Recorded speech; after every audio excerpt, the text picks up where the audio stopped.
Pois é, meu irmão, hoje é dia 1º, sextou. O dia tá muito maluco, pode ter certeza disso. O Donald Trump, nas falas do Wall Street Journal, fez um ataque sem precedentes, né? Algo gigantesco, e eu vou explicar para vocês o que é esse ataque tratado pelo Wall Street Journal em relação ao ministro Alexandre de Moraes. Juristas aliados do ministro Alexandre de Moraes acionam o próprio STF contra o tarifaço do Donald Trump, que foi outra medida também tomada pelo Donald Trump. Vem ainda mais matérias sobre bloqueio do patrimônio do ministro Alexandre de Moraes. Os bancos já estão buscando a Febraban para saber como aplicar a lei Magnitsky, ou seja, como tirar os cartões de créditos, as contas bancárias do ministro Supremo Alexandre de Moraes. O Vinícius Carrion fez uma publicação da revista Exame que os bancos já estão mandando o seguinte recado para o Alexandre de Moraes: olha, nós não discutimos a lei não, tá? Nós cumprimos a lei Magnitsky. E eu acho que tem alguns bancos que estão até com muito prazer, né, em tirar as contas e o cartão de crédito do ministro Supremo Alexandre de Moraes. Há uma debandada, né, conforme eu tinha mostrado para vocês no primeiro editorial, alguns, né, aliados do próprio ministro Alexandre de Moraes debandaram. Teve, né, uma carta em defesa da democracia que eles não quiseram assinar. E aí eu tenho aqui a lista para vocês de quem pulou fora do barco, de quem largou a mão do ministro Alexandre de Moraes, né? Foram 5 ministros que não quiseram colocar a mão nessa cumbuca meio maluca nada, né? Tem uma publicação que equipara aqui o Donald Trump ao próprio Ronald Reagan, dizendo que o Donald Trump é ainda mais louco do que o Ronald Reagan, e isso é algo para o ministro Alexandre de Moraes se preocupar e preocupar muito. Inclusive, que o Donald Trump está com outro alvo na testa do Brasil, que são as tarifas que podem vir por causa do comércio com a Rússia, né, e que pode dar um impacto gigantesco. Nós temos um vídeo aqui do Donald Trump falando abertamente que ele não vai recuar. E aí, vem o ministro Gilmar Mendes, né, escalou, fez ameaças ao Eduardo Bolsonaro. O Roberto Barroso viu que também não vai adiantar, né, mandou um recadinho direto para o Donald Trump. A gente está esperando, está assistindo tudo isso aqui para ver qual vai ser o resultado, né? Vamos ver onde vai parar essa novela e esse quiprocó todo. Vamos acompanhar tudo isso? Vamos analisar tudo que está rolando? Então vamos para cima, que eu sei que a gente está cheio de informação. Vamos lá, pessoal, vamos começar de matéria para vocês. Dá uma olhada nisso aqui. Matéria do Paulo Capelli. Juristas acionam o Supremo Tribunal Federal contra tarifaço de Donald Trump e pressão das Big Techs. Pois é, uma associação, a Associação Brasileira de Juristas pela Democracia, uma entidade composta de advogados de esquerda. Cara, eu nem sabia que existia advogado de esquerda, achei que todos eram de direita. Brinca, né? Se tiver 1% de nós é muito, tá? Então, um grupo de juristas de esquerda entrou com a ADPF, que é uma ação de descumprimento de preceito fundamental lá no Supremo Tribunal Federal, para contestar o tarifaço de 50% anunciado pelo governo Donald Trump contra produtos brasileiros, né? Segundo essa petição que foi apresentada, né, o aumento de tarifa seria uma forma de retaliação econômica para pressionar o Brasil a recuar em leis que regulam o setor digital e limitam o poder das grandes plataformas. Ou seja, os caras chamaram para chincha, né? Chamaram para briga. Afinal, o negócio deles é o seguinte: vamos discutir isso aqui, vamos entender o que está rolando, né? Ou seja, vamos discutir de uma forma aqui interna a sanção das Big Techs. Cá entre nós. Eu não vou discutir, são colegas advogados, tá? Mas eu quero dizer uma coisa para vocês. Justamente o questionamento não é o fato do direito brasileiro não poder interferir lá nos Estados Unidos. A sanção veio de lá do Donald Trump para cá.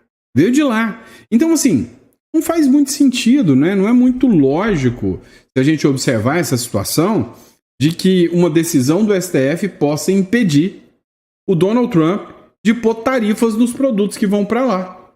Está lá dentro do território deles. Não é essa mesma turma aí que fala em violação da soberania?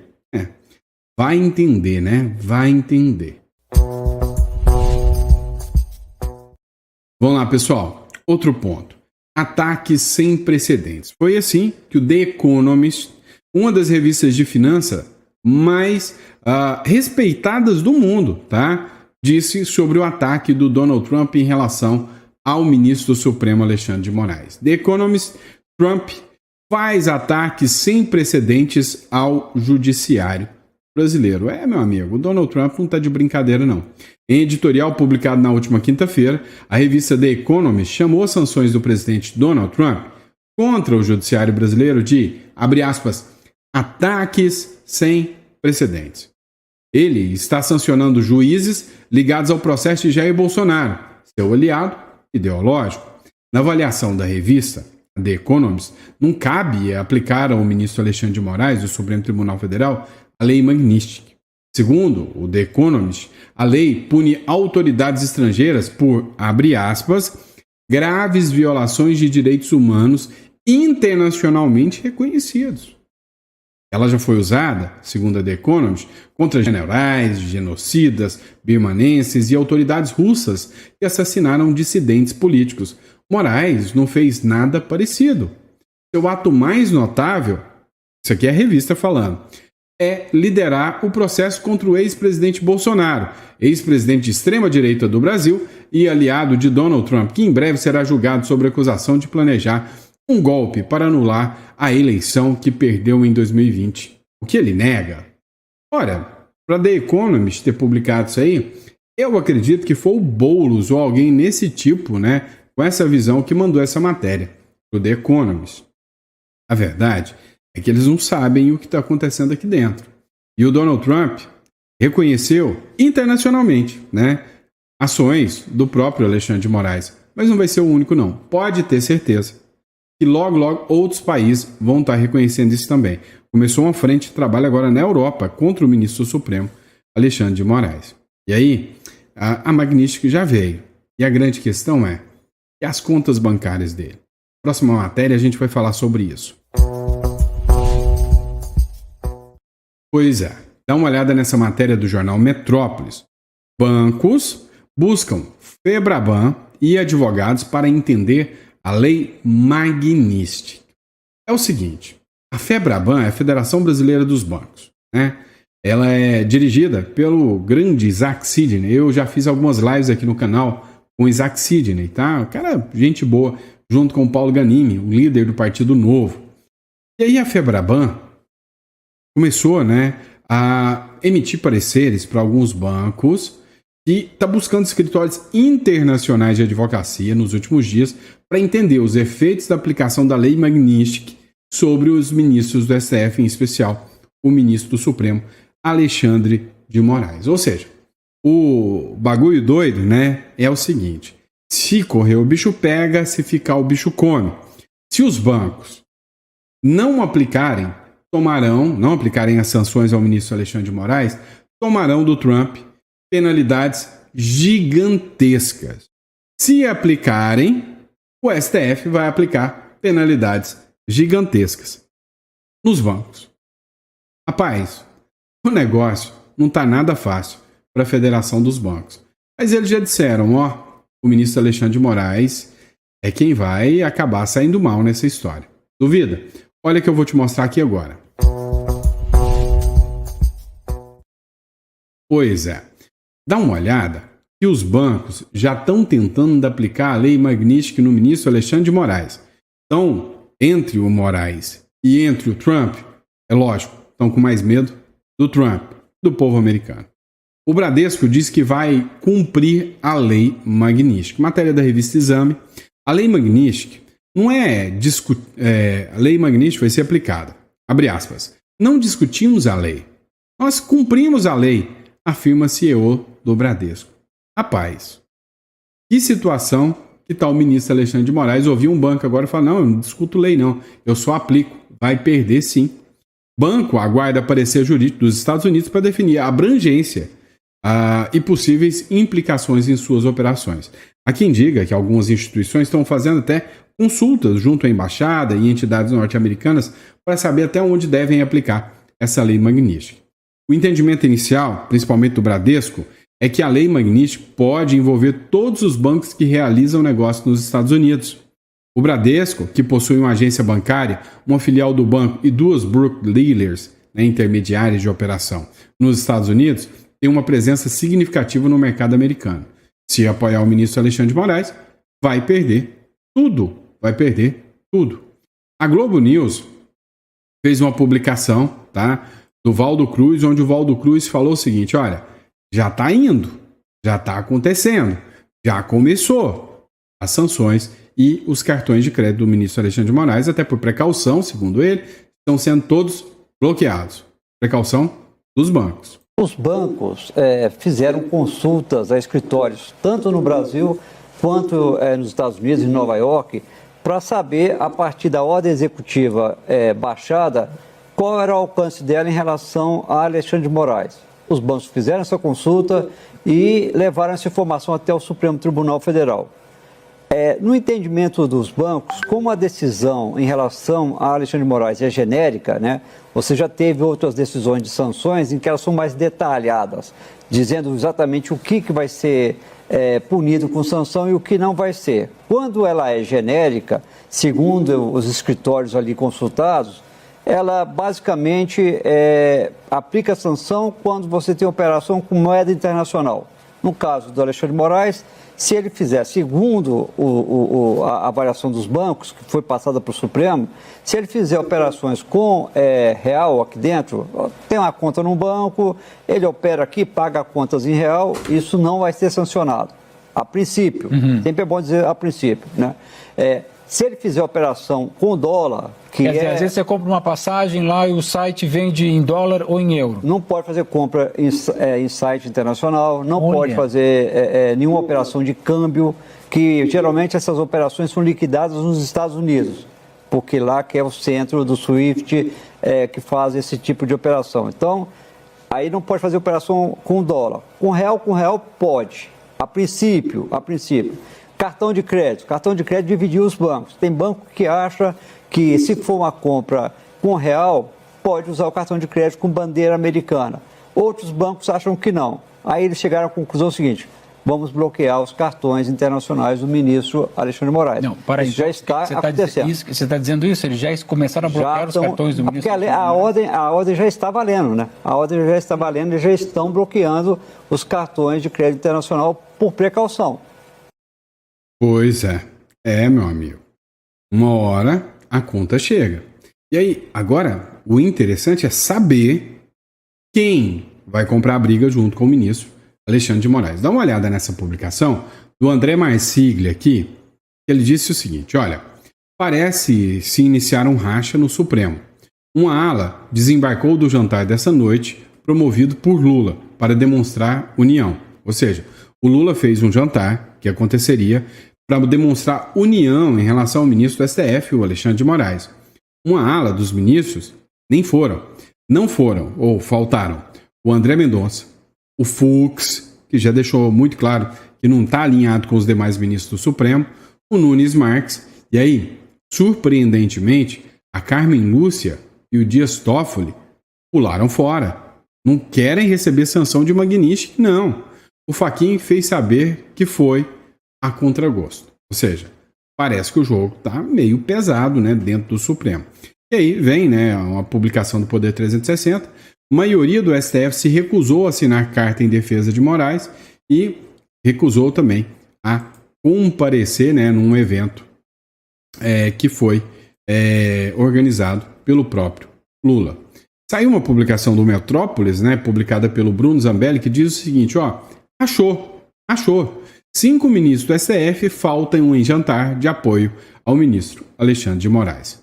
Escuta só. O presidente Lula se encontrou com alguns ministros do Supremo Tribunal Federal aqui no Palácio da Alvorada nesta quinta-feira. O encontro acontece depois dos Estados Unidos aplicarem algumas sanções contra o ministro Alexandre de Moraes. Entre as medidas está previsto o congelamento de bens e contas de Alexandre de Moraes nos Estados Unidos.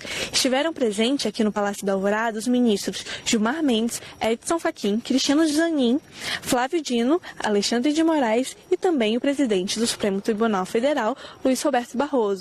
Além disso, participaram o ministro da Justiça, Ricardo Lewandowski, o procurador-geral da República, Paulo Gonet, o advogado-geral da União, Jorge Messias. Lula, ele convidou todos os ministros do STF, incluindo André Mendonça e Cássio Nunes Marques. No entanto, eles não participaram. O gesto do petista é mais uma demonstração de apoio ao Supremo Tribunal Federal diante das sanções com o governo dos Estados Unidos. Rapaz, agora que o ministro Alexandre de Moraes, cá entre nós, se eu tivesse na pele dele, eu nem dormiria essa noite. Para pensar, você vai ficar na dúvida. Pô, quem tá do meu lado e quem tá contra mim? Ué, por que a Carmen Lúcia não foi? Qual que é a desculpa dela? Ué, por que o Toffoli não apareceu? O Fux, eu já esperava. É nessa hora que o poder, né, começa a encarar algumas limitações, né? Ou seja, aí o poder da aliança começa a estremecer. É interessante assistir essa novela, não tá? E aí, teve uma publicação hoje, lá na revista Timeline, que diz o seguinte: o Donald Trump, ele está seguindo um padrão Ronald Reagan. Ou seja, o Donald Trump não está de brincadeira e a lei Magnitsky seria só o começo. Dá uma olhada nesta publicação aqui com Ana Paula Henkel, Jeffrey Schickini também. Pelas conversas que eu tenho aqui, a lei Magnitsky ao Moraes é o começo. Quer dizer, o começo foram as sanções aos passaportes, né, aos vistos.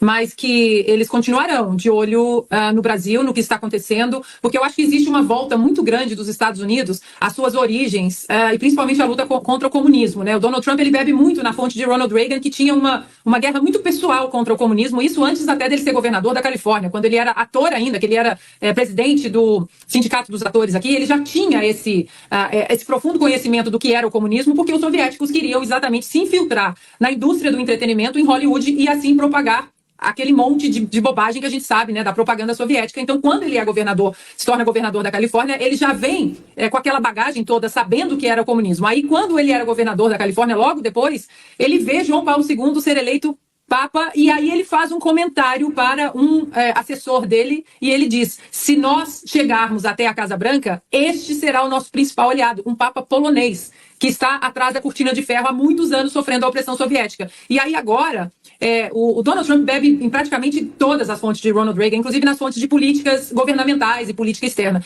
Então faltou muito as pessoas que tentaram analisar esse jeito do Donald Trump, analisaram só o jeito dele, né? É o laranjão, malvadão do Twitter, o que fala muito, mas as pessoas não analisaram a conexão que ele faz com raízes muito corretas dos Estados Unidos, que, independentemente de quem esteja no poder, são raízes que lutam contra o comunismo. Se a gente for buscar Jimmy Carter, por exemplo, Jimmy Carter pecou exatamente na falha de não ter um pulso firme. Aí você vai para um JFK, que era um democrata e era também muito contra o comunismo. Tem, enfim, 1000 filmes aí, a crise dos mísseis de Cuba, enfim.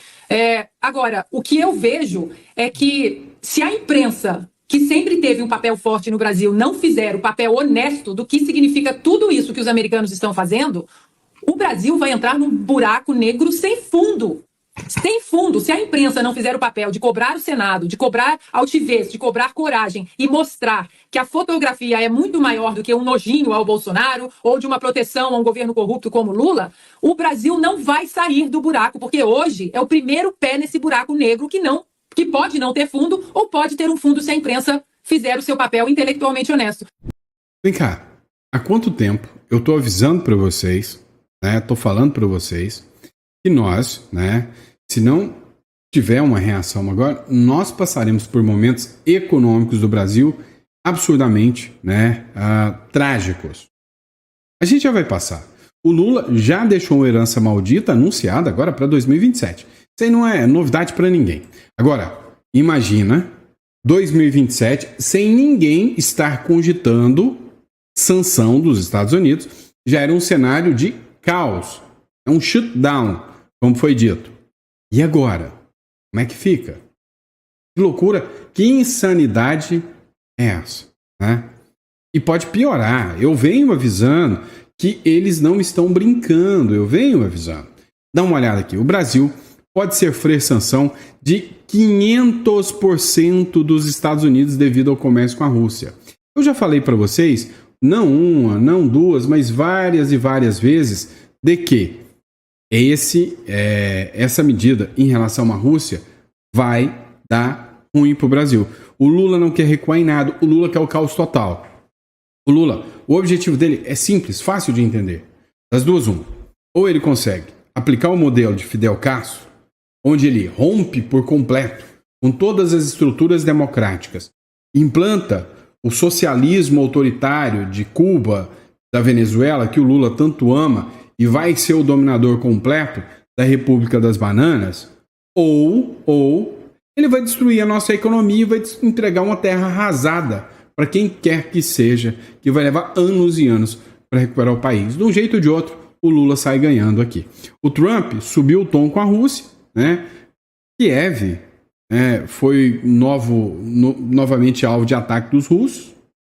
Então, o Donald Trump disse o seguinte, ele sabe sobre as sanções que nós vamos impor, tarifas e tudo mais.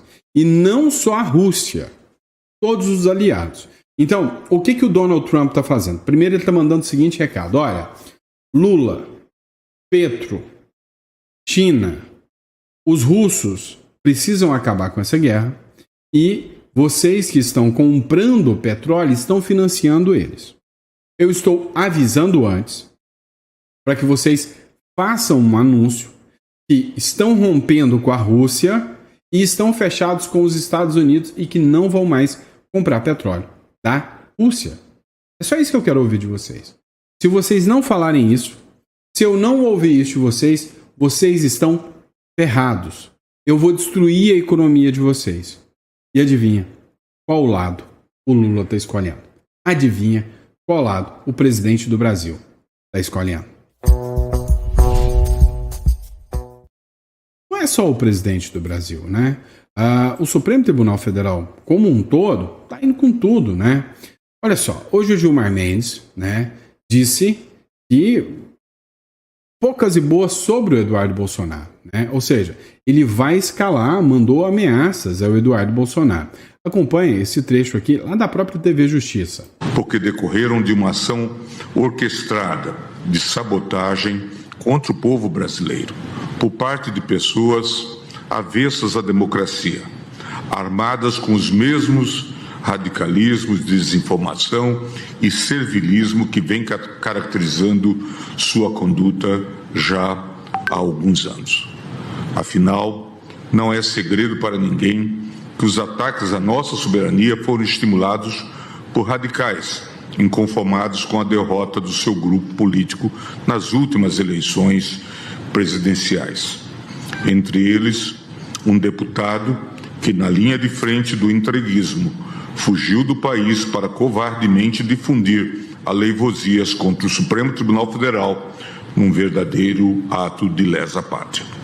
Esta mesma corte, senhor presidente, não haverá de submeter-se agora e está preparada para enfrentar, uma vez mais e sempre, com altivez e resiliência, todas as ameaças, venham de onde vierem. Opa, o recado aqui foi para o Trump. Nós estamos aqui para enfrentar todas as ameaças, venham de onde vierem. Ou seja, o recado é direto, claro e objetivo, mirando o Donald Trump. Mas será que o Gilmar Mendes foi o único a seguir nessa linha, nesse sentido? Dá uma olhada. O Barroso, o presidente do Supremo, também mandou um recadinho para o Donald Trump. Escute, Amê. Todos os réus serão julgados com base nas provas produzidas, sem qualquer tipo de interferência, venha de onde vier. Faz-se aqui o reconhecimento ao relator das diversas ações penais, ministro Alexandre de Moraes, com inexcedível empenho, bravura e custos pessoais elevados, conduziu ele as apurações e os processos relacionados aos fatos acima descritos. Nem todos compreendem os riscos que o país correu e a importância de uma atuação firme e rigorosa, mas sempre dentro do devido processo legal. Em contraste com um passado que nem vai tão longe, cabe registrar aqui: não houve nenhum desaparecido, ninguém torturado, nenhuma acusação sem prova. A imprensa inteiramente livre. As plataformas digitais com regulação equilibrada, que exclui apenas a prática de crimes e de atos ilícitos. Vamos deixar claro. Não é para você esse recado do Barroso, nem para você esse recado do Gilmar Mendes. Não é para você. Isso é nada. É só povo. Para que o povo presta uma democracia? Para nada. Agora, esse recado aqui a gente já sabe. Isso aqui é para transcorrer, né, os anais da imprensa mundial, toda voltada para o esquerdismo. Né? Então as falas, os discursos foram discursos para serem replicados pela imprensa mundial. Então esse discurso não é para você. E deixe claro isso. Agora, segundo alguns, por exemplo, o próprio advogado do Donald Trump, parece que a situação não é tão simples. Grande parte do mundo está apoiando as sanções que chegaram agora ao ministro Supremo Alexandre de Moraes. Dá uma olhada nesse trecho, né, de uma publicação que aconteceu lá na Sem Rodeios, tá, na Gazeta do Povo. Dá uma olhada nesse trecho aqui. Trouxe aqui até uma publicação, né, de um parlamentar europeu dizendo que a Europa deve seguir o mesmo caminho dos Estados Unidos. O senhor acredita que isso seja possível, que seja a tendência a partir de agora? Com certeza, sem dúvida. Olha, já Itália, Espanha, Estados Unidos, todos recusam os mandados do Alexandre de Moraes. Então, ele nem sequer é efetivo como ministro do Supremo Tribunal Federal. Ele está atrapalhando a imagem da instituição brasileira, ele está debilitando a imagem do Estado de Direito nos olhos da população do Brasil, e ele está atrapalhando a reputação excelentíssima do judiciário brasileiro internacionalmente. E a troca de quê? De defender a democracia? Ninguém acredita nisso. Daria risada se não fosse tão triste e horroroso. A gente trouxe aqui. Pois é, você viu o recado do advogado aí, do Donald Trump, né? Agora, vamos dar um giro na Europa, porque tem coisa acontecendo também, ou melhor, ligada à Europa, né? Não aqui no Brasil, mas ligada à Europa daqui do Brasil. Próximo bloco a gente vai falar sobre isso. Pois é, pessoal, vamos falar da Carla Zambelli. É o seguinte, a Carla Zambelli está hoje, né, lá na Itália. Há uma grande possibilidade da Meloni dar um apoio, porque a extradição é uma decisão política. A gente precisa analisar o seguinte: como funciona um procedimento como esse, né? A Carla Zambelli é uma cidadã italiana, ela tem a cidadania italiana. E como tal, a regra rege, né, a regra e a lei italiana no caso da Carla Zambelli. Então, será apurado se o crime da Zambelli é compatível lá na Itália, se a pena imposta pelo Brasil é compatível e se há necessidade de extradição. É fato. Agora, o que a gente vai analisar nesse contexto todo também são alguns pontos cruciais do processo da Zambelli. A decisão de extradição é política. A probabilidade de que a Zambelli seja até liberada nos próximos dias e que aguarde o processo em liberdade é grande. Não por reconhecer o Moraes, isso ou aquilo, mas pelas questões legais, pelo procedimento legal, né? O trânsito julgado é aqui no Brasil. Como não haverá extradição, provavelmente vai ter uma nova análise desse processo lá na Itália. Agora, mais um ponto nesse processo. O coronel Aguinaldo, ele é o esposo da Carla Zambelli, o marido da Carla Zambelli. Ele entrou agora no inquérito interminável do inquérito das fake news. E todas as contas dele, inclusive, foram bloqueadas. O coronel Antônio Aguinaldo de Oliveira, que é esposo da deputada federal Carla Zambelli, foi incluído no inquérito das fake news do Supremo Tribunal Federal em uma ação que aliados da deputada Zambelli classificam como perseguição política. Dias após a prisão preventiva da Zambelli em Roma, na Itália, ordenada pelo Alexandre de Moraes, Aguinaldo teve suas contas bancárias bloqueadas em um movimento que críticos apontam como tentativa de silenciar vozes conservadoras. Ora bolas, é óbvio que ele está fazendo denúncias e está tentando, né, demonstrar o que realmente aconteceu e está levando em consideração até a questão da sua esposa, a Carla Zambelli, né? Então, ele está acompanhando tudo isso e está fazendo denúncias. E com base nisso, ele foi incluso no inquérito das fake news. Suas contas bancárias foram literalmente bloqueadas, tá? Bloqueadas. E aí, voltando, né, à nossa novela preferida, no próximo bloco, ou melhor, no próximo editorial, a gente vai falar sobre o ministro Alexandre de Moraes. A gente vai falar sobre o ministro Alexandre de Moraes mandando um recado aqui pro Donald Trump. Combinado? Grande abraço, fiquem com Deus e eu vejo vocês no próximo editorial. Grande abraço.